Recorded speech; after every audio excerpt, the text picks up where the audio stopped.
সাজা না দিয়ে তাকে আবার পুনর্বাসন করার কোনো সুযোগ নেই।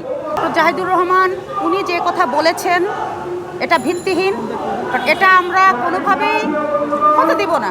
আমাদের এত ভাইয়ের রক্তের বিনিময়ে আমরা এ দেশটাকে নতুনভাবে 24-এ স্বৈরাচার ফ্যাসিস্ট মুক্ত করেছি। এদেশে নতুন করে ফ্যাসিস্টকে তার উপযুক্ত সাজা না দিয়ে তাকে আবার পুনর্বাসন করার কোনো সুযোগ নেই। পুনর্বাসন একটা বড় দল, সে রাজনীতি করবে বাংলার মাটিতে, এটা স্বাভাবিক। তবে তারা যে অপরাধ করেছে সেই অপরাধের উপযুক্ত সাজা তারা পাবে। তারপরে সাজা খেটে যখন তারা দায়মুক্ত হবে তখন আবার জনগণ তাদেরকে অবশ্যই মেনে নেবে, আমরাও মেনে নিব। আমরা তাদেরকে বলিনি বা বলবো না যে চিরতরে কোনোদিন তারা রাজনীতি করতে পারবে না, এ কথা আমরা কখনোই বলবো না।